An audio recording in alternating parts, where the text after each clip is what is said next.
And I asked 3 questions.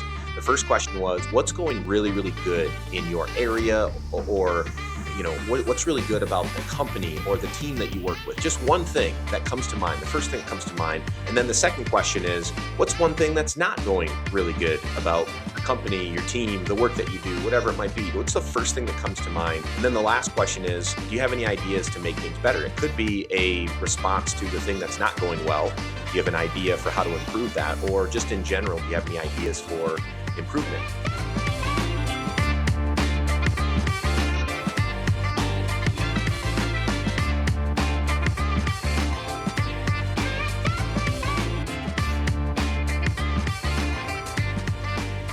Hello and welcome to this episode of the Lean Solutions Podcast. My name is Patrick Adams, and today I'm joined by my good friend Shayne Daughenbaugh from Nebraska. How you doing, Shayne? Yes, I am doing well, other than being very cold. Notice I'm in my sweatshirt in my own house. But, Right. Q1 is it's a cold time of year here in Nebraska, as I'm sure it is in Michigan as well. In Michigan, the same way. The roads are horrible right now. It's freezing cold. I actually was in Virginia this last weekend visiting my son down at Liberty University, and we almost didn't make it home because of the storm that came through. I mean, they had snow, ice, heavy winds. It was crazy. The weather has been pretty bad in the U.S., I think, all around, right, these last few weeks. Right. Not what you want, but kind of what you can expect for Q1. Right. So, yeah. Good point. Yeah, for sure. Yeah. I mean, I shouldn't complain. This we did decide to live here. Yeah, that's a good point too. Exactly. Right. And when I say it hasn't been very good, I guess that's depends on perspective, right? Because for those that are snowmobilers or skiers, they're probably loving it right now, right? Having a great couple of weeks. Yes. So. Yeah. And I know out here in ag country, our farmers love it when it snows because we don't often get a lot of rain. So any more water we can get into the ground. So yeah, perspective is everything. Makes sense. Yeah. Well, Shayne, today we're gonna launch into a conversation about our first 90 days after learning about this thing called lean, continuous improvement, the Toyota production system. Like, I want to imagine that you or I have just learned about lean, or let's take that back a minute, because is there anyone that's listening right now that's in their first 90 days? Maybe they know about lean, but maybe they're at a new company. Yes, I think you know someone who is. I do. That's there. Yeah, there are so many that we can go into, and we're gonna, in the shortness of this podcast, we're gonna try to touch on whether you're the executive who has learned about it and you have the power to be able to try to start implementing things, the middle level manager who doesn't have all the authority but still sees this as beneficial for their teams and their work. And then there are people like myself. I have just started in a new company. I am within my first 90 days at this new company who has said the company just heard about some things. They have a great they had a great consultant, a good friend of mine that was working with them on some things. They said, tell us more about this and how can we bring this in-house? So I am also a persona that we want to talk about in the first 90 days. Like, what do you do with this? Perfect. Like, how do you start? Where do you get some traction? What are some things that that are going to benefit you along the way? How do you start right? I guess you could say, or start well. Let's not talk about what's right and wrong, but how do you start well? Yeah. Such a good question. And I bet there are so many people out there that are in one of those buckets, right?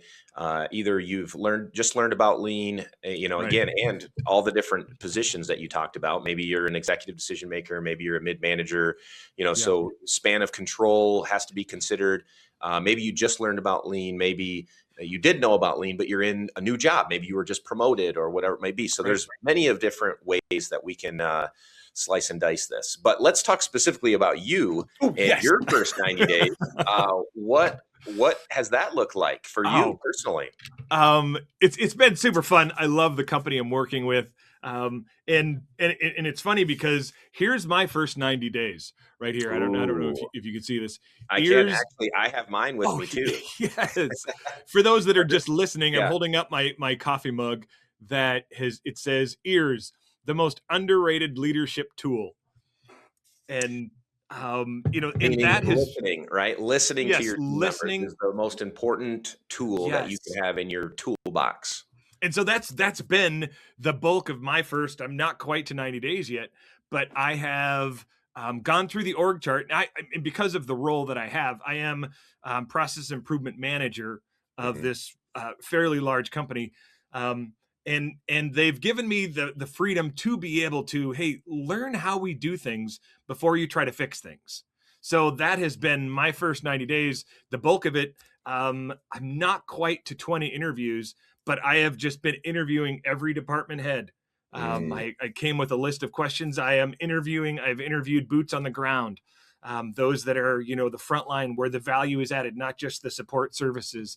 But I'm trying to get this idea of how work flows across the company. Where are the silo areas? Where is work harder than it needs to be? Where do we thrive? And how can we maybe even move that forward or share that around the company? Hey, have you seen what this group does? They have this great setup. And so I've just been collecting data, really, whether it be at the Gemba, and I've been privileged enough to be able to travel and go to the different locations and sites that we have, some of them, and just kind of see how things are, collect that information, really get a sense of, and it's been eye-opening because I'm getting a sense of not only what they do, but how I need to engage and interact with them. And that's been key, because I mm, had a basic idea of what they do. But if I were to just go, oh, I know how these guys work, let me just put together this plan and let me just chuck it at them. One of the things that I noticed in putting myself at the Gemba, I said, put me as a brand new worker. Like, I just spent 2 days and just said, I'm going to do whatever a brand new worker does. Train me as they do.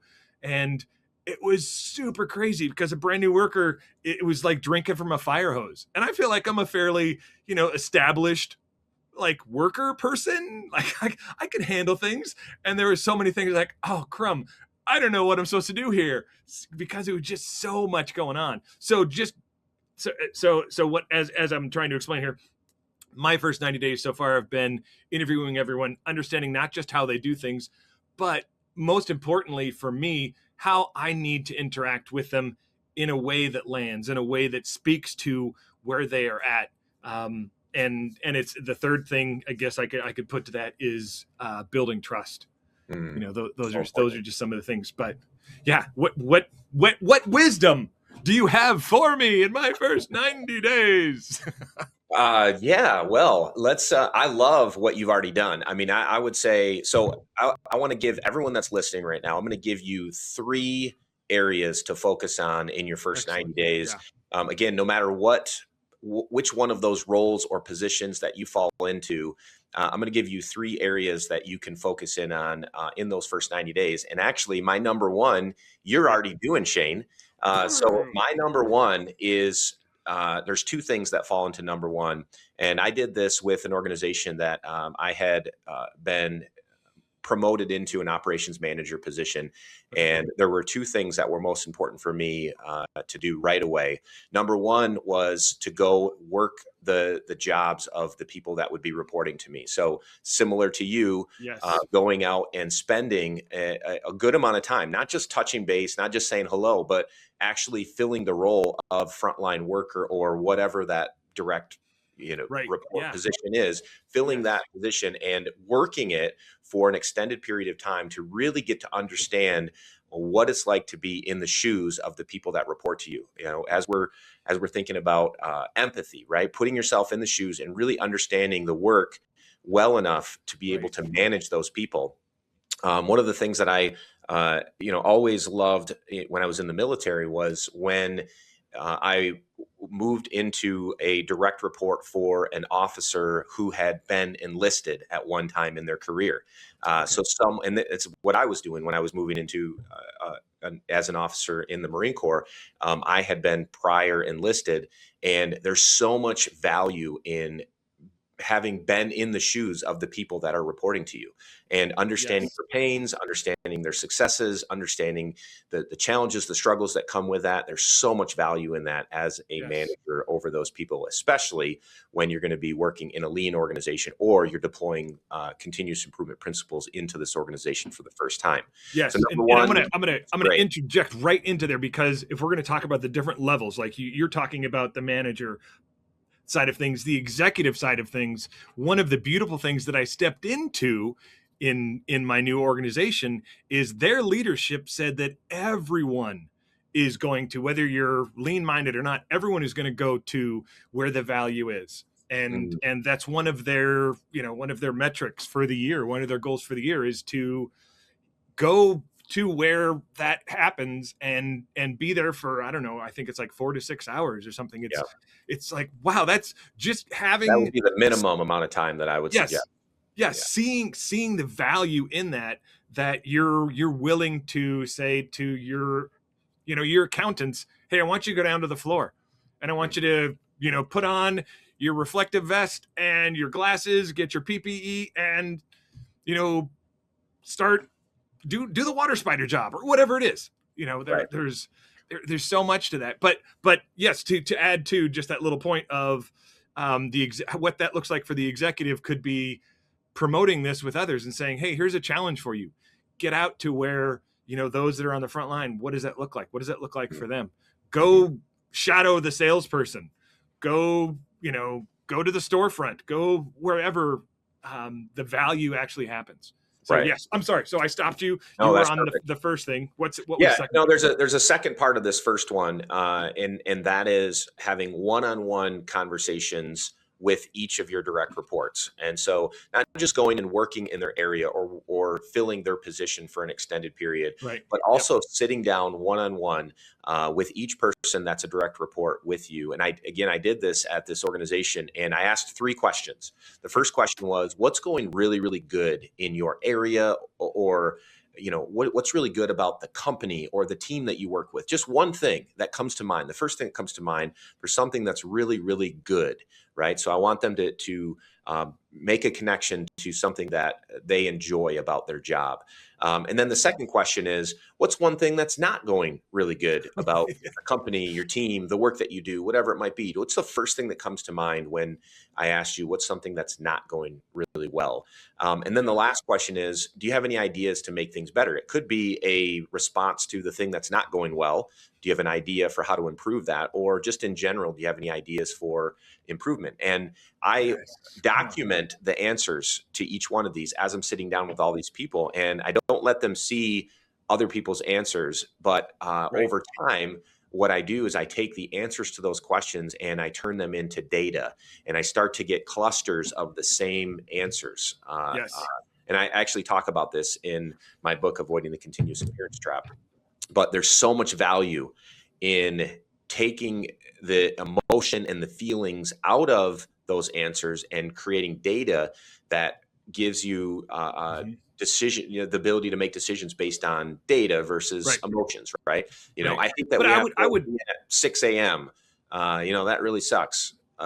Versus hearing multiple people say that when we come in to punch in, the clock is so slow and we have this big line, if I hear yeah. that multiple times from multiple people, I know this is a real issue that multiple people are dealing with that needs to be fixed, right? Yeah, yeah, and I the two things I want to say, and then I would love to hear where and your next idea. Sure. The first thing you talked, the words you used were remove the emotions from. Whereas what I'm seeing is I see those emotions as a flag, so I'm turning those emotions into data, Mm, not just yeah, removing them from. But if you're saying, sure. yeah, just like what you just did, man, I hate the 6 o'clock shift. Oh, I'm not going to leave it just there as don't like 6 o'clock shift. We should move Patrick to, second shift or whatever. Getting people in the right seats. Yeah. I mean, I definitely. should ask, what does that Yeah. mean to you? Like, what is it you're saying? Because if I'm new and I've had to do this for several of the interviews that I've had, hey, tell me what that means, because I just want to make sure that I'm hearing you and not making the assumption of what that word is. Sure. Now, and the second thing that I will add to this, so I've been asking more than just 3 questions. I have just a little bit more, but it's not the number of questions isn't what's important. I'm scribbling down all these notes. I have pages and pages of notes. I have a stack of notes now. That what I have done is I put them into one Word document and I just dictated it. So I'm trying to make this easy. Word now has a dictate function. I'm just dictating it into it, and then removing all the personal information. I then sent it through an AI, and I'm not quite done with that yet. But in asking, hey, where are some of the themes I'm missing? Here's what I'm seeing, and I'm giving context, and I'm using it as a partner to try to come up to try to find where the themes I may be missing, or where the connections, the clusters, what some of the opportunities may be, because we're all about making things easier, better, faster, and cheaper. Even the work that I do, doesn't need to be hard. Hey everybody, that was part 1 of 2 on this episode focused on your first 90 days of working in an organization and applying lean concepts in that organization. Tune in next week for part 2. Have a great week.